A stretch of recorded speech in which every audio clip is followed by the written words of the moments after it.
오늘 본문 말씀에 보면 새로운 피조물 이런 말이 등장합니다. 오늘 이제 유아 세례 그리고 장년 세례 그리고 입교를 하는 이 세례식의 의미가 무엇인가, 입교의 의미가 무엇인가 하는 것을 간단하게 한번 살펴보겠습니다.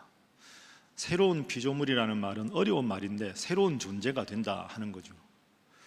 그러니까 세례를 받으면, 입교를 하면 새로운 존재가 된다 이런 뜻입니다. 뭐가 새롭다는 거지? 나는 어제의 나나 오늘의 나나 입교 후나 세례받은 후나 달라지는 게 전혀 없을 것 같은데, 다른 사람들이 나를 보기에도 내가 뭐가 달라지기에 새로운 피조물이라고 예수님께서 말씀하셨는가? 입교나 세례를 하면 세 가지 점에서 우리 기독교는 새로워진다 이렇게 말을 합니다. 우리 오늘 세례 받으시는 분들, 또 어릴 적 42살이 되기 전에 엄마 아빠의 신앙으로 세례를 받은 우리 입교받는 친구들도 이제는 엄마 아빠의 신앙이 아니라 내가 기억하고 세례교인으로 알아둬야 할 사항을 한번 알아보겠습니다. 새로운 존재가 된다 하는 것의 첫 번째 의미는 이제는 내가 하나님을 잘 믿고 살아가겠다 하는 그런 의미가 있습니다. 인생의 목적이 뭐냐? 어떤 사람은 돈이 목적일 수 있고, 어떤 사람은 출세가 목적일 수 있고, 어떤 사람은 좋은 명성을 받는 것이 목적일 수도 있습니다. 그러니까 세례를 받는다, 새로운 존재가 된다 하는 것은 인생을 살아가는데 돈도 필요하고 배우자도 필요하고 명예도 필요하고 지위도 다 필요하지만 하나님 믿고 살아가는 것이 인생의 제일 큰 중요한 것이다 하는 걸 마음으로 받아들이는 것이 세례입니다. 그래, 다른 거 다 중요하지만 내가 인생에서 하나님 잘 믿고 사는 게 제일 중요하더라. 그러니까 내 존재 우선 가치가 바뀌는 거죠. 그 사람은 똑같지만 속, 마음, 자세가 달라진다 하는 것이 새롭다라는 말의 첫 번째 뜻입니다. 두 번째는 그렇다고 해서 우리의 외모가 바뀌는 건 아닙니다. 오늘 세례 받는다고 갑자기 얼굴이 천사처럼 환하게 되고 이런 거 없습니다. 우리 여러분들이 입교한다고 해서 유아세례 아이들이 바뀐다고 해서 저 개구장이들이 갑자기 개과천선을 해서 천사처럼 변하고 그런 게 아닙니다. 세례를 받는다 할 때 세자는 씻을 세자죠. 내가 죄 문제를 스스로 해결할 수 없더라. 내가 아무리 노력해도 마음속에 죄를 향한 충동, 욕심 이런 게 해결이 안 되더라. 그런데 내가 내 죄 문제를 해결할 수 없지만 예수님을 믿으면, 예수님이 내 죄를 대신 용서해 주셨다는 것을 믿으면 내 능력이 아니라 예수님의 능력으로 내 죄가 깨끗해진다. 이걸 마음으로 받아들이는 게 세례입니다. 그러니까 여러분들이 꼭 기억해야 될 것은 세례를 하고 입교를 한다고 해서 여러분 존재가 갑자기 거룩한 삶을 살고 죄 안 짓는다 이런 뜻이 아닙니다. 죄인이지만, 여전히 연약하지만 나의 신분은 이제 죄의 종이 아니라 하나님의 자녀가 되었다 하는 신분의 변화입니다. 내 존재가 거룩해진다는 게 아니라 내 신분이 변화되었다.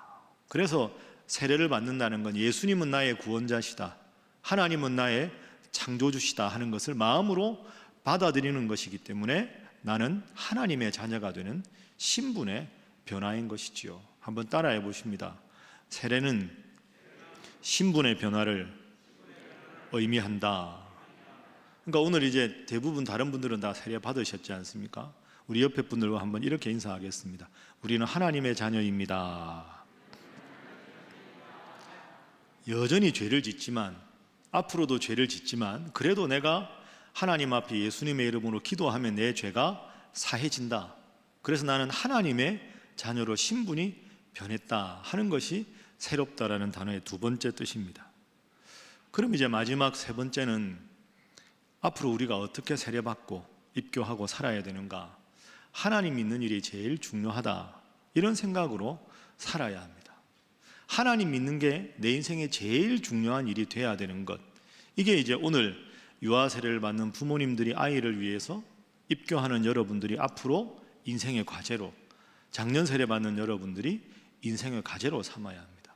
하나님 믿는 일이 제일 기쁜 일이 돼야 되고 좋은 일이 되어야 합니다. 억지로 되는 게 아닙니다. 가랑비에 옷 젖듯이 하나님을 자꾸 믿다 보면 더 행복해지고 더 감사해지는 거죠. 저는 목사지만 제일 부담스러운 날은 사실 주일입니다. 주일날 새벽에 일찍 일어나야 되는데 담임 목사가 늦잠 자면 어떤 일이 벌어질까요? 상상이 안 되지 않습니까? 저는 솔직히 토요일날 밤에 잠을 설칩니다. 몇 번이나 깹니다. 지금 몇 시지? 지금 몇 시지? 그리고 예배 끝나자마자 찬물 마시고 목이 깨끗해져야 되니까, 그리고 예배 들어올 때마다 다시 머리 빗고, 뭐 머리 빗어봐야 그 모습이 그 모습일 텐데 늘 그렇게 합니다. 왜? 예배가 제일 중요하니까. 저는 마음이 좀 힘들 때가 있고 토요일날 몸이 좀 으스스할 때도 있습니다. 사람이 컨디션이 그렇지 않습니까? 그런데 주일날 예배드리고 설교하고 내려가면 몸이 말짱해집니다. 저는 이게 너무 좋습니다. 마음이 좀 이런저런 힘든 일이 있어도 설교하고 예배드리고 내려가면 저는 마음이 평안해지고 내가 생각했던 문제가 큰 문제가 아니라는 걸 실제로 느낍니다. 그래서 저에게는 설교가 부담이고 예배가 부담이지만 제일 제 인생의 소중한 시간은 예배 시간입니다. 설교 시간입니다. 오늘 이 세례식 다 끝나고 집에 가면 긴장이 완전히 풀립니다. 아무것도 하기 싫습니다. 몸은 피곤하지만 마음은 너무너무 행복합니다. 하나님, 오늘도 저같이 부족한 사람에게 몇 번이나 그 귀한 예배를 드리게 해주셔서 감사합니다. 그래서 답답한 마음도 예배 드리면 해결되고, 몸이 좀 안 좋아도 말씀 전하고 나면 해결되고, 저는 이게 저만 해당되는 게 아니라고 생각합니다. 이제 하나님 잘 믿고 예수님을 구원자로 고백하는 여러분들도 어제의 여러분, 오늘의 여러분, 내일의 여러분 겉모습은 똑같아도 내가 힘들고 어려울 때는 예배를 드리니까 예배 때 주는 말씀이 내 인생의 문제를 해결하더라. 내가 힘들고 어려운 문제가 있었는데 예배 끝나고 내려가다 보니까, 이 계단을 내려가다 보니 이 큰 문제가 큰 문제가 아니더라. 아직 그 큰 문제면 하나님께 기도하면 되지. 하나님 잘 믿으면 하나님 다 해결해 주실 거야. 이런 믿음이 조금씩 싹 터서 누가 뭐라 해도 그 믿음에 대해서 전혀 요동하지 않는 상태, 그 출발점에 서 있는 것이 오늘 입교가 되고 세례가 되어야 할 줄로 믿습니다. 그래서 오늘 세례 받는 분들, 또 입교하는 분들, 저기 계신 우리 유아 세례를 받는 부모님들, 오늘은 어떻게 보면 여러분들의 영적인 생일과 똑같습니다. 세례 받는 건 영적인 생일이다, 이렇게 생각해 보십시오. 생일은 365일 중에 하루입니다. 남들에게는 똑같은 하루인데요, 나한테는 의미 있는 하루입니다. 왜? 내가 이 세상에 태어났으니까. 다른 사람들 보기에는 같지만 나에게는 의미가 다른 게 생일인 거죠. 세례가 똑같습니다.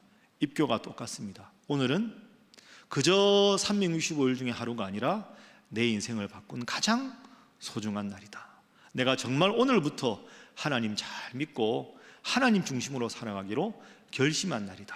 그렇게 마음을 확실하게 다지시고 오늘부터 의무감으로 하나님 믿는 게 아니라 하나님 믿는 게 기쁘고 즐겁고, 그래서 여러분들 신앙생활 잘 하셔서 내 인생에 가장 잘한 일이 하나님 믿고 세례받고 신일교회 성도된 것이다 하는 고백이 우리 사랑하는 작년 세례 성도님들, 우리 입교하는 우리 여러분들, 그리고 유아 세례 받는 아이들과 부모님 다 될 수 있기를 주님 이름으로 축복합니다.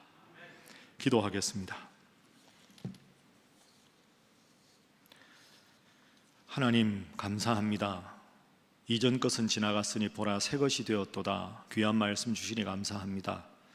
새로울 것이 없다고 생각하지만 우리의 속마음 자세가 바뀌고 인생을 바라보는 관점이 바뀌는 이 귀한 세례 예식에, 이 귀한 입교 예식에 저희가 참여하게 하시고 또 주인공이 되게 하셔서 감사합니다.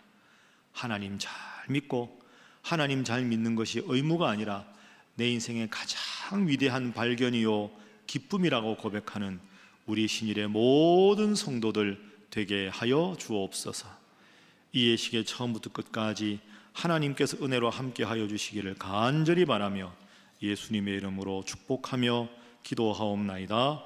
아멘.